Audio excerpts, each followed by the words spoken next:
We're going to talk about how to go viral without getting lucky. This is a sneak peek into the laboratory that we use to craft tweets and go viral on demand. Let's get right into it. Even before we start, I want to talk about the infinite wheel of content concept.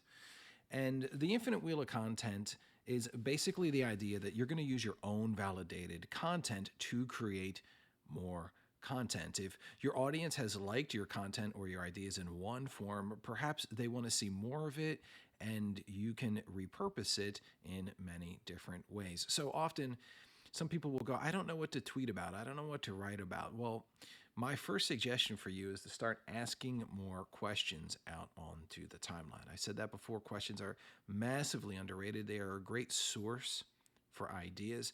So what you can do is you can start in the question portion of the infinite wheel of content, use it to create future posts when you pay attention to the comments.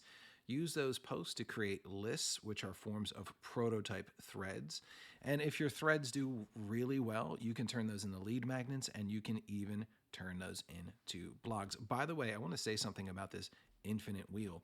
It works in both ways as well. Perhaps you're a blogger or somebody who's written lots of threads, and I'm going to actually talk to you today about how to deconstruct some of those larger works so that you can get the most out of the content that you've already created. All right, so this is the infinite wheel in action.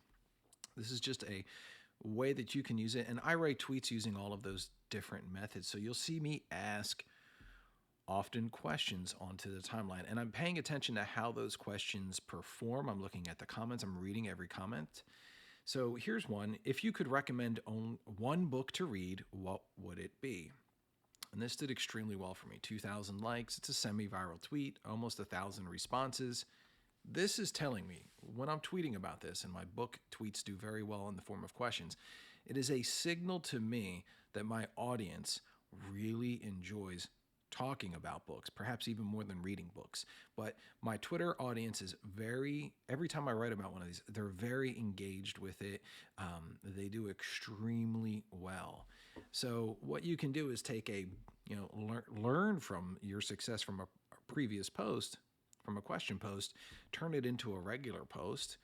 Talk about my audience loves books. Yeah, they're going to love. This is something that is going to be extremely relatable to them. The book is always better than the movie. They see that and it's like, oh yeah, I feel that. And then what you can do is you can take a lot of these. So you go through the comments here, read what books people are interested in. I'll pick up that there's a high amount of personal finance books that are listed. So then I can make a relatable post about books that have made me money. And these are all books that I've read, I enjoy. And what I'll do is I'll mix in books when I create one of these list threads through the use of questions. I'll look at the books that have been named, and I'll notice there's a lot of Rich Dad, Poor Dad in there. And I think it's a good book. It has made me money, so I'll put that on the list. But then I'll add a book or two that I'm very passionate. So this is kind of like a way to package the good information with the engagement information. So I really like How to Make Money in Stocks by William O'Neill. If I made a post about it just by itself, really wouldn't do that well. But I know if I pair it up with Rich Dad, Poor Dad, and I really like Influence, a lot of people do. But if I pair it with the things that Your Money or Your Life, Rich Dad, Poor Dad, those popular books, I know that the tweet is going to take off. So I'm paying attention to the comments here, and then I'm wrapping it up together to get the engagement and give people good information. This is like a way to pair growth with authenticity.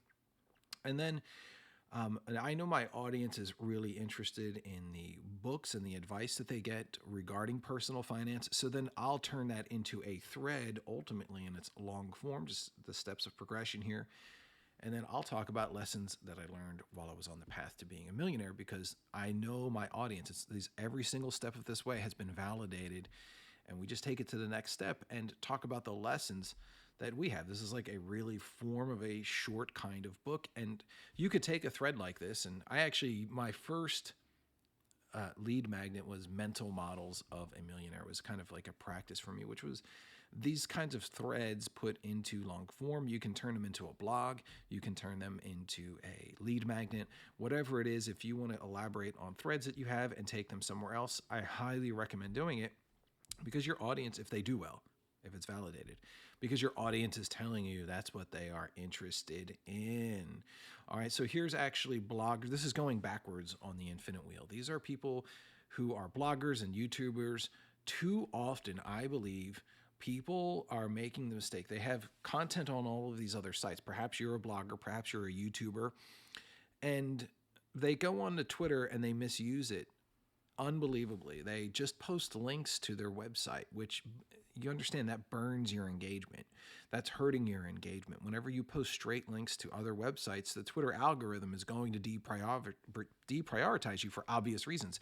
So my biggest suggestion to people who already have lots of original content on other sites is to take the content that you've done and repurpose it into threads. Particularly threads are the best way, but you can also do it in a tweets as well. So this is Millennial Money Woman.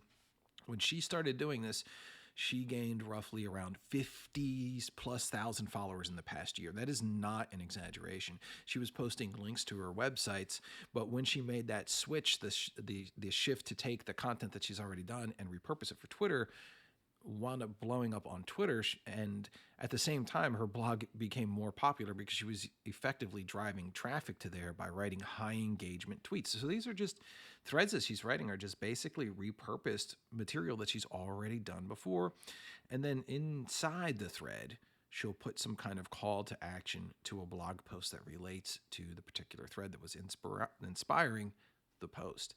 The other way you can do this is kind of like how Andy did here. He's got a thread right here. He did a YouTube video on Bitcoin and his thoughts on Bitcoin. So he just takes a YouTube video, goes over the main points that he's already done in the YouTube video, and turns it into a thread.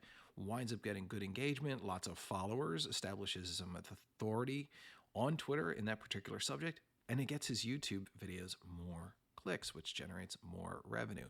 So you need to be thinking about the infinite wheel of content in multiple ways, using Twitter to show you what is good, and perhaps you've had content on other platforms that does well. Just repurpose it and package it up nicely for Twitter.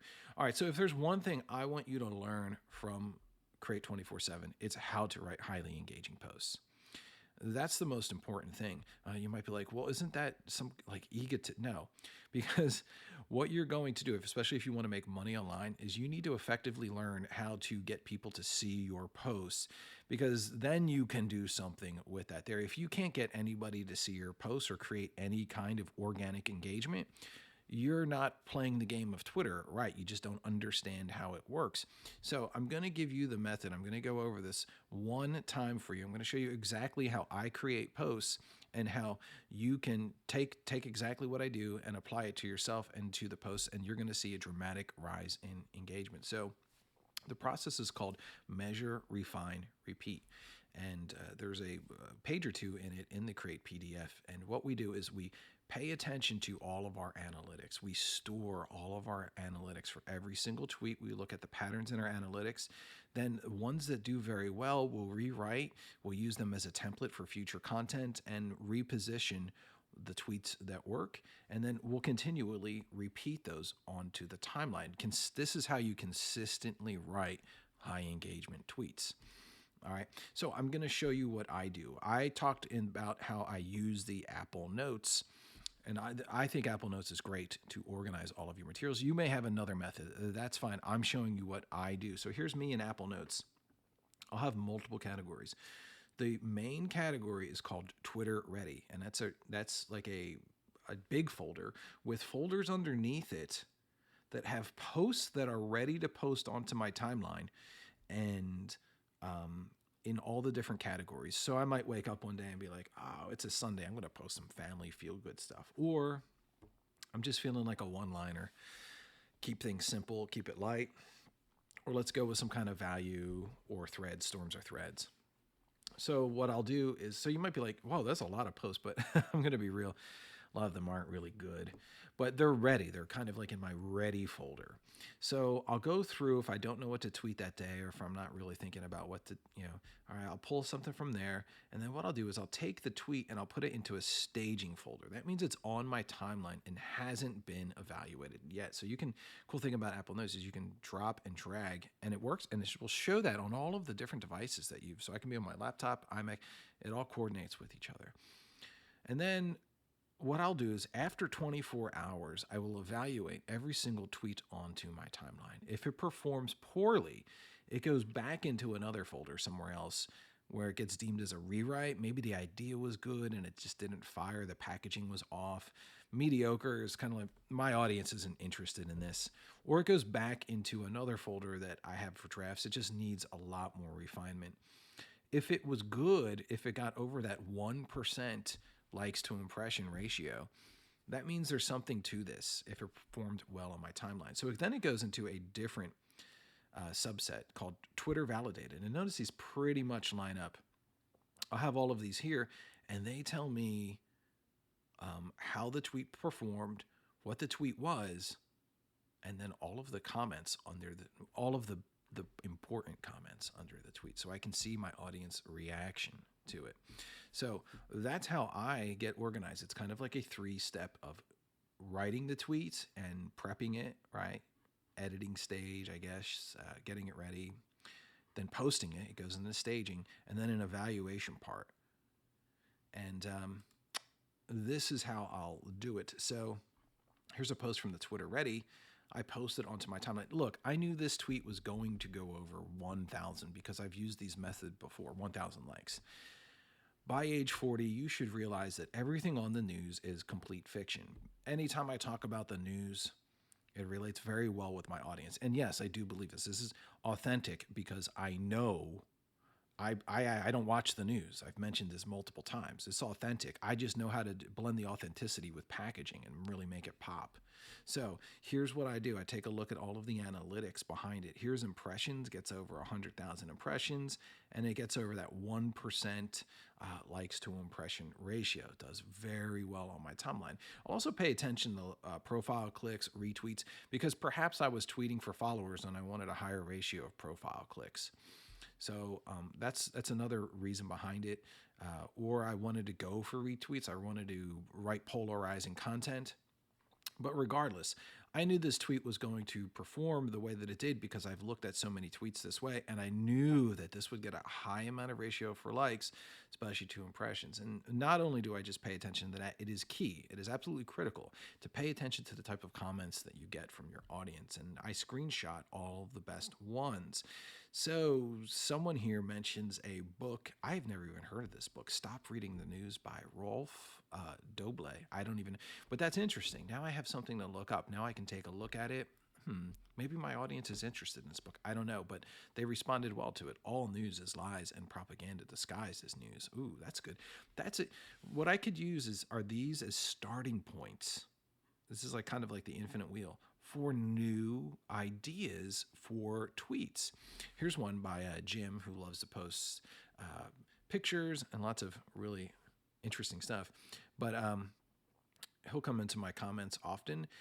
But this one did well. This one got 79 likes, and it is a picture of the character Cypher, who is in the Matrix, and he knows that everything's fake, but he still goes along with it. So this is telling me that my audience responded very well to that post by Jim. And what that's telling me is they like that idea. They think it's really interesting. Maybe they see themselves as the Cypher, or maybe they want to see some comments or tweets about the Matrix. Whenever I've posted quotes, interesting enough, from the Matrix, they have performed extremely well. You can use this evaluation method, the measure, refine, repeat method, especially with threads, and I want to show you how to use it with threads in particular. Threads are very powerful because not only are they going to perform very well due to authority, and we've talked about all the great things about threads, but when you do thread, you have an opportunity to talk about multiple ideas at once, and what they can do is they can tell you which ideas really relate to your audience, and that's how I often write these listicle type threads. So here's rules for life: 21 lessons every man must learn. That did extremely well. 1,000 retweets, 2,000 plus likes. So what I will do is I will collect all the information on these. I'll look at the analytics, but I'll also pay attention to which ideas popped extremely well. And I noticed that of these 21 lessons, 2 did better than the others. 1, the world does not owe you anything. So this is telling me, this is a signal that that idea is extremely strong and relates to my audience. They want to hear more about it. The other one is make peace with your parents, which again I have tweeted often about. But what this can do is this can lead to another viral tweet, because if this performed that well inside of a thread as a single idea, you can use that by age 30. Typo. You should come to the realization that the world owes you nothing. Look how, I mean, tweeting well, is about paying attention to what works. If that tweet doesn't show you that with a typo and just being an absolute one-liner, some people get frustrated over this. They go, "Oh, well, the platitudes, they're." How about you pay attention to what works? Continually write content that your audience is interested in, and use it to your advantage, right? Okay, so I will often have people ask me, I'm doing these things, I'm putting these methods into play, and it's just not working out for me. Well, perhaps there's lots of reasons why a post may or may not work. It could be particular. The problem could be your profile. You don't have a good brand put together. It's not doesn't relate to what you write with the kind of content that you write to. So it could be a problem with the brand. You may not have any engaged followers out there, so you're tweeting to a wall, right? And perhaps maybe you need to do some networking and joining some communities and starting to interact with other people, because your account is kind of like in that dead state. So it could be one of those reasons, but perhaps you have all of those things and you don't know why. You've had tweets work before, and now your engagement is kind of doing poorly. There is a reason behind it, and I'm going to go over the biggest reasons why your tweets might not be working. I'm not going to use other people's tweets. I'm going to use mine because I can give the best explanations for them, and I just don't think it's right to be pulling other people's poorly performing tweets and going, oh, that's not very good. So let's talk about this. The first problem is that people run into when they have poor performing tweets is they're writing tweets and ideas that have never been validated by an audience before. And that's not bad. Like, I think it's a good idea sometimes to just try different things out. And I will tweet things out and I'll just see, hey, do they like this? You don't need to choose between having a family. You don't need to choose between having a family or having money. Rich people know you can have both. So that's got 200 likes. You might think that's good, but for me, that's pretty poor. I don't know who needs to hear this, but it doesn't have to be perfect. Experiment, explore, get out there and take action. All of this, these types of tweets for me, these ideas, they did not do very well. My audience isn't interested in me tweeting about those. And while I think it's pretty interesting to talk about how you can have everything you want in life, I guess other people don't. So if I want to drop my engagement, I'll keep tweeting about that. But perhaps here's on the right-hand side, me paying attention to validated material. Here's an idea from the thread. I just take the parts of a thread and turn it into a list. 1, forgive your parents, avoid negative people, do not be afraid to fail, stop caring. So all of this was validated inside of other threads that have posted before, and we frame it with social proof that I've used in the past as well. A millionaire's advice to men in their 20s. When I posted this tweet, I knew it was going to go semi-viral-ish, 2,000 likes, whatever. So this was a setup that was going to do well on my timeline, just paying attention to what works, and and then it popped off. Occasionally I'll work as a ghostwriter, and the biggest mistake I see people make is they try to do too many things at once. This is the biggest rookie mistake. And this is Twitter. People's attention spans are very short. And whenever their mind encounters a lot of friction, they're going to just shut you off. And if they can't follow your train of thought, then they're not going to work at it. Okay. It's just how people are, especially on Twitter. So here's a couple of my tweets that they're just trying to do too much at once, and they just did not work out. 5 ways to improve your thinking, probably not even validated. But at the end here, once you do this, your mind will change, your ideas will change. And I should have just went right for it and finished it right up. Here's another one. Every action assumes risk. Now, I think I like this. I thought it was a cool tweet when I wrote it because it uses contrast. And if you fall in love, you might get hurt. Now, I don't know. This was just too many things going on at once. Stop calculating it. And that one, you can't see, it got 200 likes, which is pretty low for me. So in these particular tweets, I was trying to do too many things at once, and that plagues a lot of writers. And here's better tweets that performed much better. So here's every action assumes risk. Look, instead, uh, a life without risk is a life of mediocrity. It was just like a clever way of saying it, and it popped off 500 plus likes, one line. Instead of trying to do all of these cutesy things right here, habits of self-made millionaires, 1, 2, 3, all of these things right here. What else? 1,000 likes. All right. So just going directly for it, especially if your audience is primed with previous content that's been validated, it's going to work. The other thing that will happen is people will like to tweet, and I did this a lot in my early stages. I would just tweet about whatever I wanted to, and that's cool. Like, you can do that. You can do whatever you want with your page.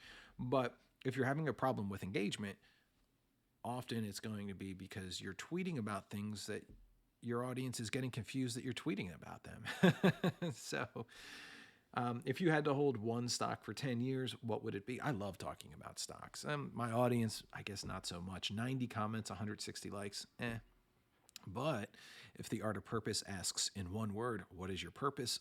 Everybody's gonna comment on. They love this. Your personal philosophy in 3 words or less, you're gonna get 1,000 likes, retweets, and you've seen Steve use those with. In one word, why do people get rich, or something like that?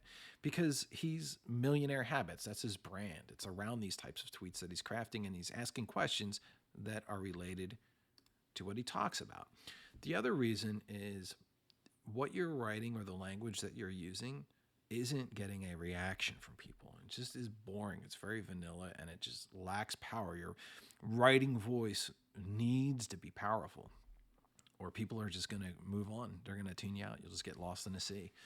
So here's a tweet that just gets lost. I don't know who needs to hear this, but life is bigger than a test score. Grades do not dictate your life. And I've written about this before, and it's done extremely well, and it's just boring. It's just a boring tweet. A great morning routine is essential. Do the hardest work. So these are 2 tweets that just do not have enough powerful language, and they're just going to get scrolled through. Meanwhile, just saying it in a better way, a more powerful way, a more interesting way. The more intelligent you are, the less you are impressed by college degrees. Again, this hones in on one idea, makes a comparison, uses more powerful language, more versus less. Or here's one about a morning routine. Wake up at 5 a.m., knock at the essentials by 10. This is the best way to live. It's a much better frame. It's the best way to live, right? And lastly, you have to pay attention to these trends and analytics, because sometimes it tweets that will do very well for a certain amount of time. Other people will start to see you tweeting in a certain way, and then they will take your strategies, and everybody will all copy them, and they will get beaten to death. So these are tweets. This is a tweet that would have done extremely well for me a year ago. 1,000 likes or something like that with one of these aesthetically pleasing list type threads. And I'm not against using those. Occasionally they'll do well for me, but these no longer do very well. And I think because people have seen them so often, or I guess people are changing and they're interested in different things. So certain tweets will get overplayed. Meanwhile, like fresh ideas that make people think, like perhaps this quote, when nobody wakes you up at night and when nobody waits for you at night, and when you can do whatever you want, what do you call it? Freedom or loneliness? This particular quote was never on Twitter. Now, that could have bombed for me because it was non-validated content, but this one did extremely well. So you're taking a bit of a risk when sometimes you go outside the box, but sometimes it's good to go against the grain and go against the overplayed hands. All right, final thoughts as I'm wrapping this up. I want you to think about this. Great content creators never gain followers. Content creators, great ones, earn followers. There's a method.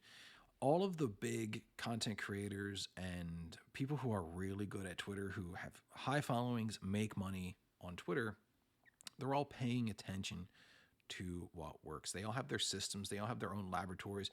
They're like little scientists when they're coming to tweets. They understand that the packaging and the way that you write things and the ideas and how you present yourself, they matter. So, what you may see is somebody with 70, 80, 100 plus thousand followers. But what I see as another content creator is I know that they've put together a really great winning profile. They write magnetic content that's centered with growth and authenticity, and they're constantly seeking feedbacks through their analytics. They are out there earning their followers, and they are out there growing their brands. Why I think this is so important? Because when you know how to write highly engaging tweets, it is the starting point for you to get people to go to websites that you want, perhaps sell your products, get the algorithm in your favor. It's going to make life so much easier. All right, so I'm wrapping this up. If you've enjoyed all of these modules from the core part of Create 24/7, take a look at all of the bonus content that is inside. We will be continually adding new content to this course. I truly believe this course is never going to end. If you have enjoyed everything that you have seen so far, please reach out to me. Let me know. Give the course a 5-star review on Gumroad. And if you want to affiliate, send me your contact information, and I would be happy to have you be part of our community. Thank you all, and I appreciate every single one of you.